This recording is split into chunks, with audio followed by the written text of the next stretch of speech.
Hey family, again, I am sitting here with my sister, my friend, my big sis, my everything, my we laugh together, we throw shade together and all those great things. But I have a good friend here, a powerful, influential woman, not just in my area, my local area, but across the nations. She's not domestic, okay? She's international. And that is civil rights activist, mental health advocate, Jade Mathis Esq, or as people like to call her, the resilient Jim Jade. So, welcome, sis. Hello, thank you for having me. And you said I was your big sister. I ain't that big now. Okay. Okay, well, No, I'm playing. listen, big in experience, okay? Yes, yes, I know, I know. Listen, so let's just start with how are you? I am well. Today, I am well. I take it day by day. So today, at this moment, right now, I am well. So for those of people who will be watching this that don't know who Jay Mathis Esquire or Attorney Jay Mathis or Resilient Jade or Shady Jady or whatever you're talking, because you got so many titles, sis. Who is Jay? Like let the people know who is Jay Mathis. One, I'm a believer. I am a attorney by education. I do civil rights law now, civil rights cases. I am a mental health advocate, which I am the most passionate about that after experiencing it myself and being a part of that community. And I'm sure we'll go into that a little bit later. I am a television, I guess, personality and commentator, and I am just a servant. I like to refer to myself as a servant because I believe that we're all here for a particular purpose, and that purpose is to serve in whatever that capacity looks like. So, family, she's, I know you heard the last name Mathis, right? So, I cannot do this show because again, this show is called Ambition with Hassan. And the goal really for this show is to really inspire and speak to the up and coming creatives, to speak to the purpose driven people, to speak to the entrepreneurs, to speak to the believers, the dreamers, the everyday thinkers that you can succeed. And I want you to live vicariously through my guests, right? And their journey to success. So so Mathis, right? Before I ask the next question, Mathis, right? Can you please tell the people, why Mathis, the last name, is so special? Because I don't want to give it away, right? I want you to do Okay. that. Listen, without further ado, no, I'm kidding. So I know you all heard of Johnny Mathis. So that is not my father, but Judge Mathis is my father. Who, if I'm a flex, I'm a flex. Judge Fred Mathis is my father. And since if I'm a flex, I'm a flex. Judge Mathis is then the African American who has the longest running African American hosted show in television history and a gold star on the Hollywood Walk of Fame as of last year. So if I'm a flex, I'm a flex on my daddy because Got a I'm so flex, proud of right? I didn't know he got his star. Well, let's him. give He it a got little his star. clap and a little toast to you, To me and the gold star. right? So let's elaborate. Can you elaborate on the specific obstacles and setbacks you face on your journey to becoming an attorney and how you overcame them? Which one didn't I? So I'll start kind of from the beginning when I was in college and I was 19 and I started having difficulties. I was sleeping all day. I couldn't make it up to go to class. I was sad probably 80% of the time. When I did go to class, I couldn't get any work done. I couldn't function really. And I told my dad that I think something was wrong and I hadn't always been like that. And he suggested that I go see a psychiatrist. And I went to go see a psychiatrist thinking she gonna say something like, I just need a shopping spree or some rest or whatever, 19-year-olds sound good to my mind, right? Three words that changed my life forever. And she said, Jade, what you have is treatable, but it's not curable. You have ADHD, clinical depression, a math and a reading disorder, and you'll have to take medicine for the rest of your life. So I had a mini breakdown. And then I withdrew from school in the mid-semester, college. My parents made me, but I decided I wasn't going to let that defeat or define me. So I went on, snuck behind their back after a while, re-enrolled in school at a local university, and I decided that I wanted to go into a career that would allow me to give people second chances and that would allow people to see people with disabilities. You can still do what you want and be who you weren't, and you weren't limited, right? And I ain't good at math, so I couldn't be no doctor. So I was like, law, that would be a career that allowed me to inspire people. I went to school to be a news reporter, but I transitioned into law, and I took the LSAT. Yeah, my degree is in broadcast journalism. So I took the law school admissions exam once, failed it, took it a second time, failed it, and I applied to 7 law schools. They all said no. So I stayed out for a year, studied some more, had a private tutor, took it a third time, got into one law school, struggled to graduate with my learning disorder and my disabilities, but I graduated. I was actually on academic probation the first semester, almost got kicked out, but graduated. And then I thought it was going to be easy sailing. I went on to take the bar exam that you have to pass to be an attorney. I would go on to take it and fail it 5 times consecutively for 3 years in a row. And as I prepared to take it for the 6th time, the doctor found a lump in my throat and thought I could potentially have cancer. So for 3 months, I was studying for the bar exam for the 6th time, working as a paralegal almost weekly for biopsies. And that's the one time that I passed the bar exam on a 6th try. So my Well, journey was, congratulations. thank All right, you. It well, was a okay. long journey. I love it. I love it. So, I mean, that's just so that's inspirational right there, that you were consistent, you have faith, you believed in yourself. And sometimes in life, we just kind of need like that reassurance, when things get us down, whether it's any type of trials or tribulations that we face in life, right? But you knew, and the one thing I loved about what you said was you were a believer that you had a relationship with your higher power, right? And whoever your higher power is, you have a relationship with them. But faith without works is dead, right? And that's what the word says. And you put in the work, and you kept putting in the work. The second time, you kept putting in the work. The third time, the fourth time, and the fifth time, and then you passed on the 6th time, and then you got your victory, right? So that is so amazing. So how did the diagnosis of you having clinical depression, ADHD, and a learning disorder impact your college experience, and what motivated you to change the way society perceives mental health? It impacted it significantly. As I told you, I had to withdraw from school in the mid-semester. Then I had to get on a good regimen. So I had to move back home to Detroit, get the good doctor, get really good doctors. And then I snuck and re-enrolled at a local university to finish my last junior and senior year. And then my parents found out when I got the bill, the tuition bill for it. But it delayed me for a year. So I graduated from college a year late, and I just struggled. I've never been an A student, more so B minus C, but with those diagnoses, I really, really struggled academically because I just conceptualize, my memory is not that good. And with learning disorders, it just takes you a very long time, and it's a lot more difficult than someone without those learning disorders. So it definitely was a struggle bus, law school and undergrad, but I persisted and I made it through. However, I did not start telling my story until the First Baptist of Glenarton church video that went viral. I had never told anyone. Only my close family members knew about my diagnosis because honestly, I was embarrassed, number one, because that was in the mid 2000s, early mid 2000s. I ain't gonna age myself. No, I'm playing, but 2016 to be exact, and that was going to bring me to my next question. But that was the story I told in 2006. But I was diagnosed in 2016. I told the story, but I was diagnosed in 2005. So that's what people weren't talking about. It wasn't okay to talk about mental wellness at all, especially in communities that look like ours, in Black and brown communities, in faith-based communities. So I never told anyone. I hid it. I had my little medication. I would be up at people's house spending the night acting like I was taking vitamins at night. I was so ashamed to talk about it until I actually did pass the bar exam, and Pastor Jenkins actually bamboozled me into sharing that testimony in front of the world. I was just supposed to share it in front of him and on the couch, maybe something like this for a new testimony program that he was coming up with. But I'm so grateful that he did because it made a difference. But yeah, I did not share it until 10 years after my diagnosis. So let's touch on that, right? Because that was my next point, because I think that is so fascinating. I was talking to a friend of mine about, well, first of all, before I get into that, I love telling how did you meet stories. And so, because people, I'm a very inquisitive person, and so when a person, I know this person, or if we mutually know a person, I'm like, well, how did you meet that person? You know what I mean? I just love hearing those type of stories.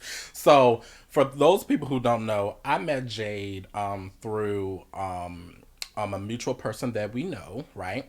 And so we was at how I remembered it, we was on set of a movie, right? Because her father executively produced the First Lady BMF, right? Make sure y'all catch it on BET Plus. Start checking with no Tonisha The Welch, Tanisha Welch Tressa story. Smallwood film. Shout out to Tressa Ozero Smallwood and Mega Mind Media family. But I met her on set of there. But our mutual person that we know told me that I met you at a pool party from a very influential person in the country. So and she was just so sweet and she was so nice, and we was having a little drink. Well, we were just having a good time, you know what I mean, and everything. And I was like, I said she cute. I was like, I want to know like how old she is. And then when I found out how old you were, I was like, okay, well you are my sister, right? Okay, so we ain't going. Yes, not your sugar mama that you were like, I'm your sister. No. My big sis, and since then she's been just that. She's been a big sis. We talk on the phone for hours. Like, oh my God. Then we like, okay, it's time for us to go to work. Okay, I'm about to go to work. I'll talk to you later. Something like that. And you showed up for my birthday party. Remember, don't forget that part. Okay, yeah. So it was we was at dinner and we was talking and we was talking about how you get to know a person. You said, well, when is your birthday? Blah blah blah. And I said, well, when is your birthday? She said, oh, my birthday's in September. I was like, oh, okay. I was like, well, let me throw you. No, I said, what are you doing? And I don't think you were doing anything. And I said, you should have a dinner, and then celebrate, because she was going through at the time and still going through. I mean, we're going to touch on that, some personal things that she's been dealing with this past year. That is a remarkable journey that she's on right now, and we're going to touch on that. But I said, well, you should do like a birthday dinner or something like that with friends. So let's get dressed up. I'm going to do your pictures. I'm going to get a photographer, blah, blah, blah. And, because I'm the man of my word, we went to dinner. I had a photographer. Like, we had a whole little flash mob in the street. Like, it was a whole little situation. She wore this beautiful green dress from Oliver Curves. Like, it was wasn't it a nice dinner? Y'all, listen, I don't know what I'm going to do for my 40th. That was not my 40th. I got a couple of years. I'm close to it though. But everybody kept saying, I don't know what you're going to do for your 40th. I said, me either. This is the best birthday I have ever had in my entire life. And this will probably be the best birthday. This is one for the records, baby. Yeah, no, I don't know if that one is top. Everything was so elegant and more than I would have ever imagined, envisioned. I mean, it was more than perfection. So that is when I said, Hassan, okay, he has made the cut. He has made the cut. I made the cut. I made the line. I passed the bar.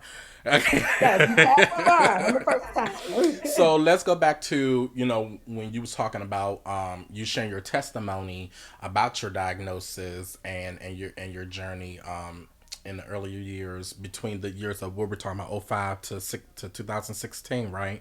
Yes. At First Baptist Church of Glenarden. Shout out to Pastor John K. Jenkins and Trina Jenkins.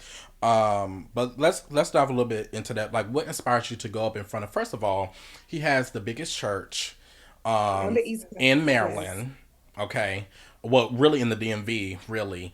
And on the viewership, you're talking about millions and millions of people, and you even said that, the only people that knew about, your diagnosis was your family, right? So what made you go up there in front of all those people, to tell your story? And what was like some of the aftermath that you received, from that, any type of testimonies, people walking up to you, like, how was that?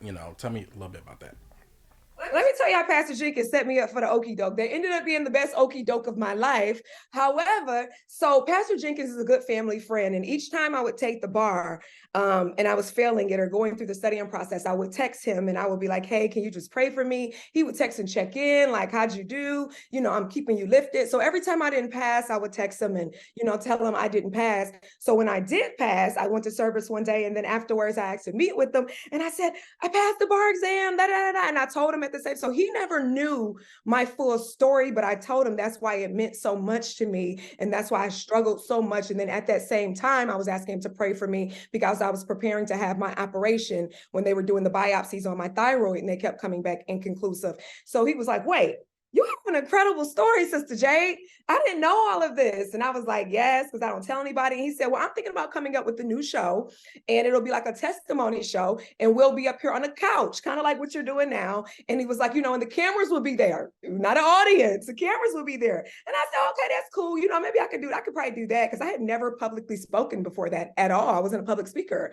So he said, well, type it up and then send it over to me. I'll take a look and I'll get back with you. I said, okay, cool. I sent it over to him. One of the deacons from the church called and she's like, hey, Pastor Jenkins wants to know if you can share this testimony at the noon service it was like 2 Sundays from there. And I was like, say what? Right. I said, No, that is not what we talked about at all. Not. Pastor So always she trying was to like, summons us, don't they? They always trying to. that is not the conversation we had in front of the biggest church on the East Coast, one of the biggest mega churches, at a noon service, which is the most popular service. No, ma'am. So she was like, well, just think about it and pray about it. I was like, I'm telling you now, it's a no. So then I got off the phone. And I was a paralegal at this time in the prosecutor's office. And my chief of staff, she was a minister. She was ordained. So I went and talked to her about it and prayed about it. And one of my colleagues who was also a minister, and they were like, I think you should do it. I think you should. And I'm like, oh, man. So I thought about it, prayed about it, talked to them, and I just went forth and did it. And I mean, it blew up, and it's probably over 1 million views now, but it blew my name up and it shared my story. And it was not what I imagined. Like I would have never thought that in 1,000 years. And then what I actually thought too was that people would see it and be like, oh, well, that's Judge Mathis' daughter. Like, what's wrong? Oh, poor little rich girl, oh, champagne. How bad could life be? Like, poor little pretty rich girl. That's what I always thought people were going to think. But it was actually the quite opposite. I got so much outpouring of like love and support from, when I tell you people as far as Africa, as far as England, I got so much support for it. And even my dad, people started writing on his pages and, publicly saying it. And it grew legs in a great way that I never imagined. And till this day, I tell people that it was never gotten back to me. I have never gotten one negative comment about my story or my journey to this day. And that was in 2016. I wouldn't imagine because I thought it was going to be a lot of horrible comments and backlash, like why or though? like Judge Mathis got a crazy daughter. Like, you know how people are, like they can be really Yeah. cruel. So I definitely thought people were going to either be like, "Oh, spoiled little poor rich girl," or Judge Mathis got a crazy daughter, because that's the word that a lot of people were using, especially around that time. I mean, that's amazing that you was able to get that outpour of love from people, and that's just number of God that He will really control really the narrative if you let Him lead you and guide you. So that's exciting, and I love that you did it. I actually watched it before we did this show, and I seen it when you first told me about it when we first met, and I saw it. I was like, wow, that was amazing. And then I saw it again for the second time, just to refresh my memory. Just doing my homework before we did the show, and I was like, wow. And I was just looking at really your pain through your purpose, you telling your story and everything, and I'm looking at your eyes and really really analyzing everything that you're saying and really imagining, because I'm a imaginative person, so I'm really imagining in my head how everything played out, so I can really see the victory. And listen, you are not a victim, you are a victor, okay, sis? Never been, never will be. I'm a victor. Right, with no victims over here, boo. No victims over No here. victims And over you gotta here. feel sorry for me, because I ain't never gonna feel sorry for myself. Absolutely, with the help of the Lord, okay, and a little Remy Red, okay, but no. My constitution code. So let's switch gears. So we covered Jade, right? The resilient Jade, the resilient Gem Jade, right? That's it, right? On the mental health side. So let's go into the legal side, right? Because you are a civil rights activist and you are an attorney, Jade Mathis Esquire. And I love saying Esquire. So, as a formal non traditional prosecutor, what specific disparities and deficits in the criminal justice system did you observe that led to the creation of the Back on Track Diversion Program?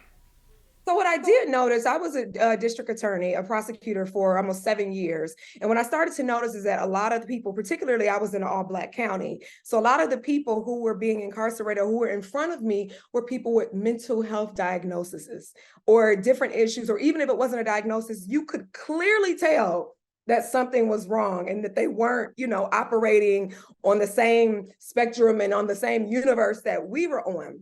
But what I started to notice, even in court firsthand, and just, watching cases and publicly and stuff, is that a lot of the people who look like us were going to jail, but people who did not look like us were going to Yale, and they were going to second chance program and rehabilitation places. There was always an excuse when something was wrong with them, right? So they were getting help, but our people were being incarcerated. So I started to notice, I'm like, well, there's a discrepancy too, not only with the criminal justice system and us being punished so much more severely than they were. And then I also noticed with a lot of people, especially Black people in our community, there were crimes of necessity. There's a difference between a crime of opportunity and a crime of necessity. There were crimes to survive, right? So you're stealing, you're robbing people, not saying that is right, but you're doing it to survive. You have a handgun on you because you need to get through your neighborhood. And if somebody's trying to rob you, you need to be able to pull it out before they can rob, you need to get to them before they get to you. So I understood that a lot of those crimes were crimes that they really were crimes of survival. And that doesn't necessarily mean that you need to be incarcerated because you were trying to survive. So that's when I said there has to be another option. There has to be an alternative to locking up all these young Black men, because that's what I was seeing at the time in the county. So the vice president of the United States, Kamala Harris, I think I'm saying it correctly. Excuse me, people for the, chief of staff over there at the White House, if I'm saying it wrong. But you mentioned that she was the inspiration behind your program. Can you explain, what was that about? And yeah, a lot of people like to talk about Vice President Harris and say that she was a prosecutor before and she was locking up Black people and Black men. So they were very leery about her becoming the vice president and what she would do with that power. However, what a lot of people don't know is that when she was the first Black attorney general of San Francisco, and then she became the head prosecutor, she started diversion programs, and one was called Back on Track, the Back on Track diversion program. And it was a second chance program that allowed people with drug dealers, so with felony drug convictions and handguns, allowed them to plead guilty. They would put them in the program. They would pay for their education, pay for their job training, get them employment, and then expunge their record. So she's done that to hundreds of cases. You know what I mean? She has a book and everything about it, called Smart on Crime. So when I finally passed the bar exam, at the time it was Angela Alsobrooks, who was the state's attorney. She's now the county executive. And she said, I've been working on this program for years and trying to bring it to the DMV. And I think you would be the perfect person to start it. I watch you take this bar exam over and over again and struggle through it and still come to work and still stay dedicated. So I think that you should start this program.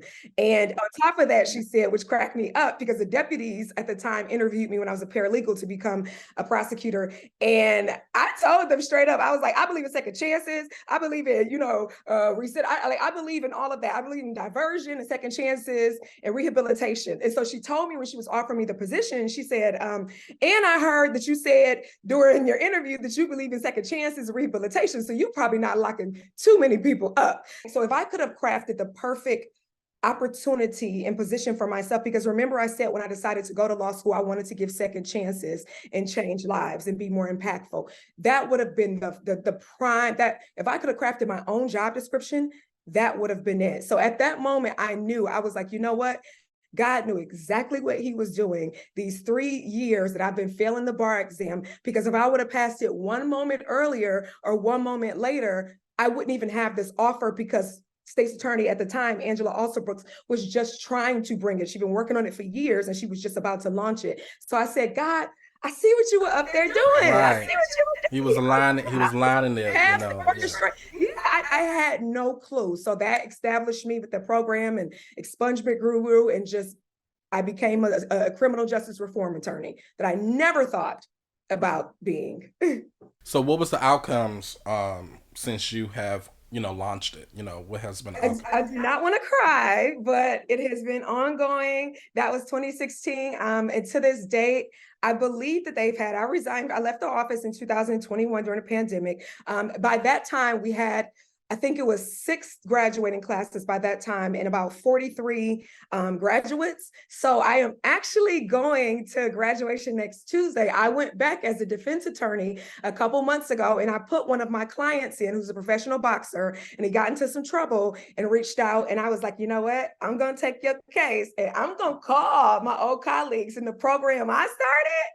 I'm gonna make him put you in, not make him, but he qualified for it. But I'm gonna have him put you in because he was the ideal person. No felony, no prior record at all, no prior interactions with the law, a professional boxer. He just made a poor decision, a lapse of choice, like any of us could have done any day. So he has been successful through the program, and the graduation is next Tuesday. So I get to see him graduate and some other people who are in the program. So it's probably about, I'm guessing about 50 or 60 graduates as of now. So next week would be very emotional for me to go see that. Oh, that is amazing. Where's the graduation? Where's In Upper Marlboro, Main Street at the courthouse.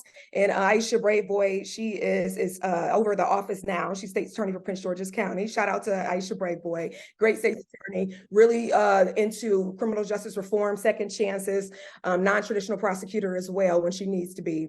But yes, it will be in Upper Marlboro at the courthouse at 1:30. So, and it's open to the public. It's 1:30. Judge Lamazny is the presiding judge, so it's usually in her courtroom. Love it. And so you mentioned in 2021 you resigned from being a prosecutor. So, in the transition to a full-time role in the mental health advocacy and inspirational speaking, I guess it made sense for you to go into, so what made you say, okay, now I want to speak to people. Like I've done these cases, I've been a spokesperson for these people depend on me for these type of things. So now let me speak to the masses. So tell me about that, the inspiration behind that transition, and how are you doing now with that? So after the video in 2016 went viral, I started getting speaking requests, right?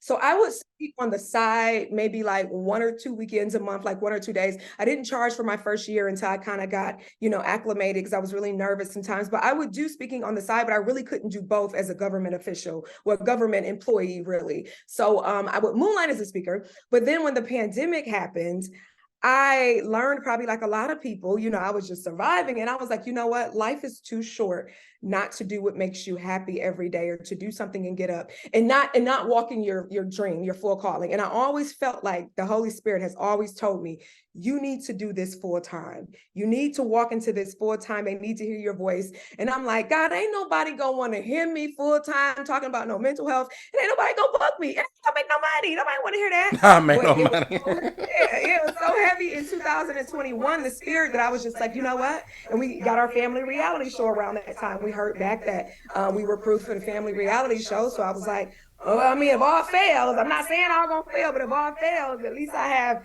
this income. But I had already saved some checks. I was doing some influencing work for the National Institute of Health for their mental health league, the All of Us research program. So I was like, well, I got enough to make it at least a couple months before I got to sleep in the back of my car and, eat, what is it, noodles, ramen noodles? Yeah, oodles and noodles. Right, I got enough saved up. Yes, that, I'd be all right for a couple months. Mm-hmm. So little did I know, after I started speaking, my story grew legs again and people started finding out about it. So People magazine reached out and did a feature. Yes. Essence magazine, people started learning on their own and reached out, and it, sparked fire again. And then I started being booked for a lot of money, not little money. I was like, oh my God.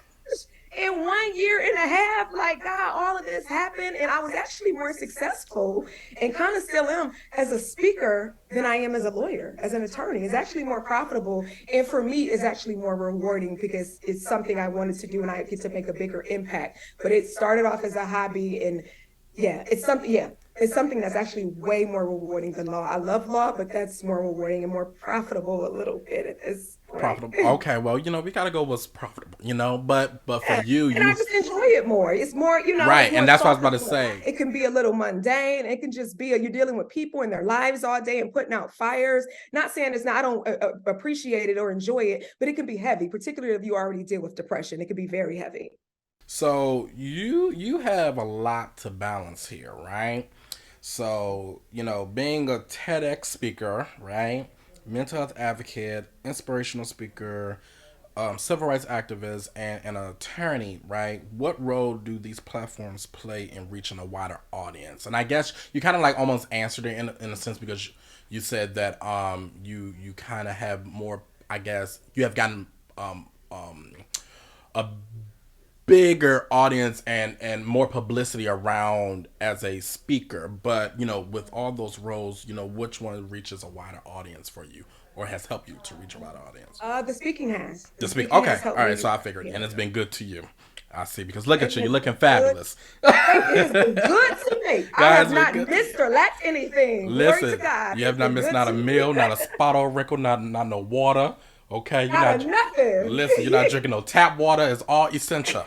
Okay, and I love that for you. I have yet to lack, thank God. Yes. So since they call you Resilient J, right? Could you share a memorable moment or success story from your journey of resilience that stands out to you the most? Oh, I love that question. I really do. I think one of my moments is that this was probably I told you I used to go, and I wasn't even 30 yet. I was like 29. I would go to John Hopkins Hospital in the morning at probably 7:30 a.m. because I had to be at work at like 8:39 a.m. in Upper Marlboro. So I would go, and my parents live out of town, so I would just go. And I'm one of them people, I'm not a woe, it's me, pity case. I got it. I'm going to do it. It need to be done. Don't nobody care about your sob story. I would go get my biopsies, and then I would go sit in the car. And I remember I just broke down one day, and I would, every time I left, I would have a bloody band-aid and like a little cotton swab under it to block the blood, and I would put a sweater around it so people wouldn't see it before I went to work. But I just broke down crying in the car one day, and I was like, God, I do not understand, out of everything I've been through, what all these other diagnoses is, and I still keep fighting. Why me? Like, what did I do? Like, why this is so not fair. And I was like, God, I really do not understand why.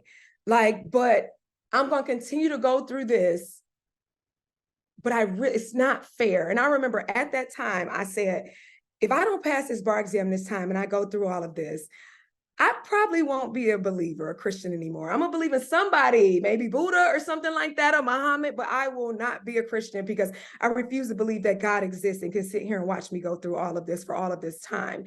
But sitting there in that car and boohooing and then going to work afterwards and putting a scarf around my neck, acting like nothing happened and smiling just at work, like, like an ordinary person.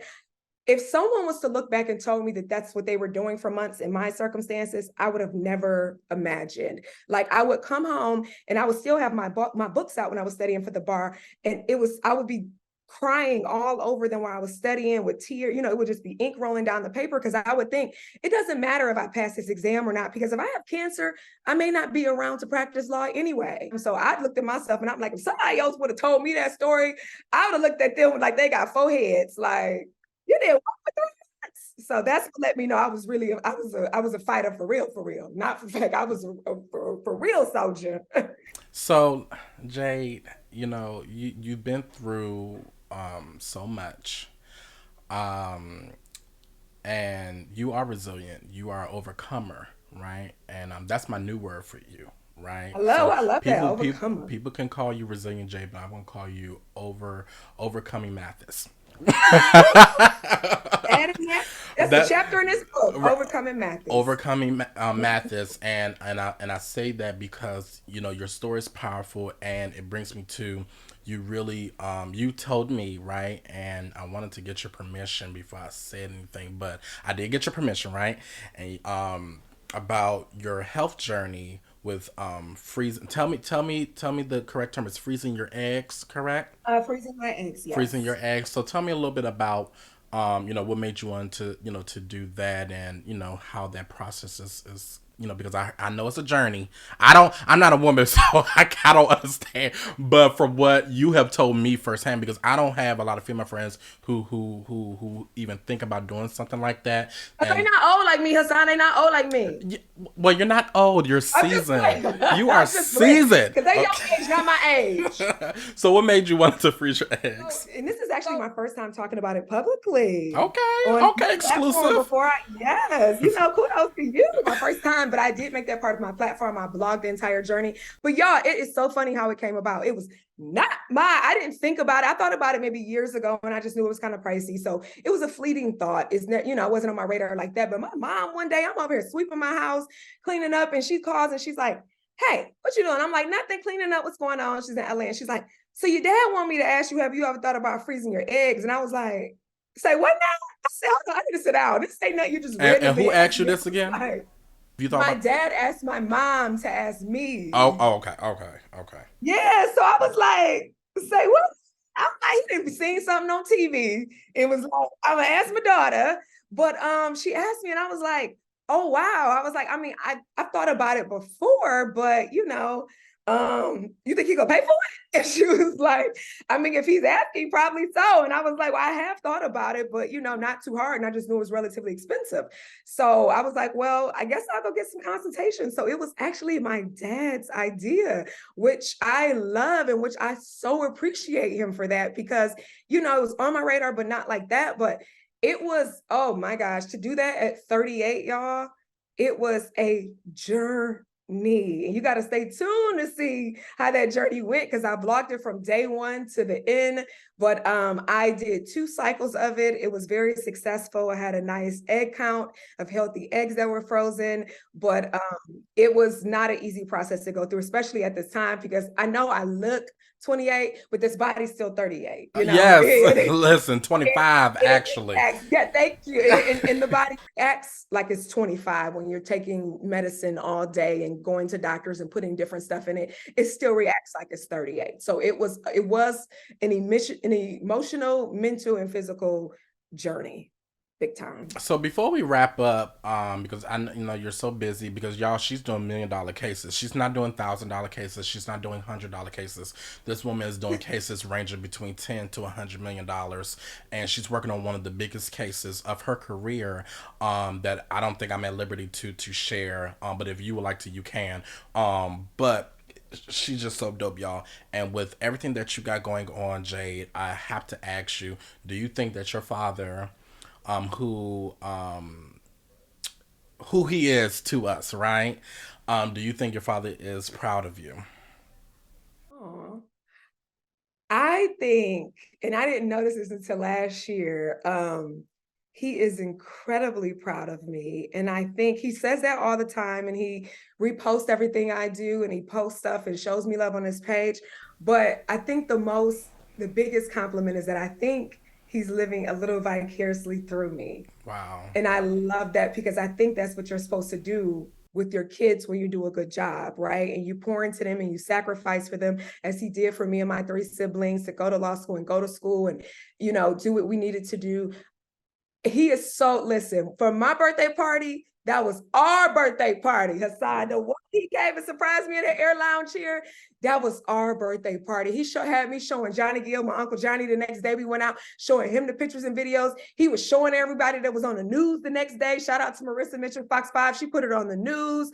Like he was telling people, my daughter got this. She got a new Porsche car. My daughter doing cases with Big Crumb. My daughter, she run DC. She had a birthday party. Everybody came out. I said, oh, that's so cute. So not only do I think he's proud, I think that he is, he poured into me, he sold into me, he raised me correctly. And he is like, this is us. This us is sex. This ours. And I love it. I love how he just loves on you and how he supports you and just fights for you as a man should, because a man is the protector, he's the provider, he's the supporter, and he shows that effortlessly, and I love that about him. And yeah, so well, let's get off that before we get a little emotional.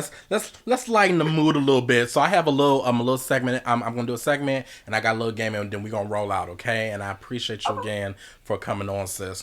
So this segment is called 30 Seconds to Success, right? So you literally have 30 seconds to share some of your tips to being successful. It's okay to take a break. It's okay to press pause, but don't you ever, ever, ever quit. Give yourself permissions to make mistakes. Give yourself permission to be imperfect. Give yourself permission to not be okay. Tell people and advocate for yourself when you need help and when you're not doing well. Let people know you're not doing well and lean on your vision. But no matter what, always bounce back and be resilient. Wow, and she did that in 25 seconds. So look at that. Look, let me tell you something. She looks 25. She did it. She's sharing tips on the 30 seconds, 25 seconds. Like I think 25 is your number. Okay, 25. I'm gonna play to tell my grandma to pay that in a lotto. Pay that a, not a lot of. Old people play everything. My grandma's like, what's your new address? I'm like, Grandma, what you about to do with it? I'm just gonna play my number, play scratch off. So let's play a little game. It's called This or That, right? So it's like black or red, is whatever that you choose, your preference. So you ready? Just a little rapid fire. Morning or night? Night. Night? Okay. LA or DC? DC. What? Why? Now, I gotta ask you. I love LA. Why you like DC? I mean, don't get me wrong. I love my city. That's where I was born and raised, Stanton Road Southeast. But why DC? He has more culture. I'm a Detroit girl. I'm from Detroit, born and raised until I left for college. And I like to see people who look like me, who remind me of me, cultures like me, and I like to see them doing well. LA, you don't see a lot of that. So yeah. Okay, all right. Well, we ain't gonna talk about what you don't like about DC because that's another Yeah, conversation. right. We're not put out. Jeezy or Jay Z? Jeezy. Jeezy. Okay. Yes, Jeezy the snowman. I've been rocking with Jeezy since he was a snowman. The Snowman. Okay. Chanel or YSL? Chanel. Being a lawyer or being a mental health speaker? Being a mental health speaker. Jay, when it's all said and done, how do you want people to remember you? Ooh, I nobody ever asked me that before. I want to leave this world empty, and I want people to remember me as a person who helped leave them better than I found them. With saying that, is there anything that you are working on that you have coming up that you would like to announce? Please share with me and please plug in all of your social handles. Yeah, so I do have some surprise next year that I can't divulge all of them, but one is that I will be signing with the National Speakers Bureau mental health agency. So I will be doing a lot more speaking in addition to speaking on my own. We will be announcing the very large multi-million dollar case that we have against DC for one of the unjustified police killings of a young Black man, Delano Martin, 17 years old, out of DC. And I am working on my memoir in my book. So I am hoping to have that done and have some traction on that in 2024. And I can talk more about that. Well, listen, you are what people say that you are, which is resilient Jade, right? And you are what I say, overcoming Mathis. So, and I remember because when the show aired, you did say that you was going to put that as a title on your chapter. So I just want to make sure I get my 10%. I'm just saying, but we gonna talk about that off air. So yeah, we talk about that offline. Yes. This is a contract. Yes, exactly, a verbal contract. But listen, sister, I appreciate your time. You know, you didn't have to say yes, but you did just for me. And I love you and I appreciate you. And just kudos to everything that you have going on. I'm so excited to be your friend, to be your little brother, you know, to be your business partner. There's some things that we're working on. So I'm excited for everything that God has for you. And you are a walking testimony that if you align yourself with faith and walking in your purpose, you will see a victory. Thank you guys. This has been an amazing episode of Ambition with Hassan. Oh, no, I forgot to tell them where they can find me. Oh, okay. I'm sorry, but go ahead. Tell the people. Plug it in. Go ahead. You can find me on Instagram, Jade Mathis Official, Facebook, Jade Mathis. I have another page, The Resilient Gym. I am on LinkedIn, Jade Mathis. And if you want to book me, Hassan can help you out, but bookings at jademathis.com. And that's bookings at jademathis.com. All right, sister. Thank you so much. Love you. Love you too. All right. I'll talk to you soon. Bye-bye. Bye, y'all.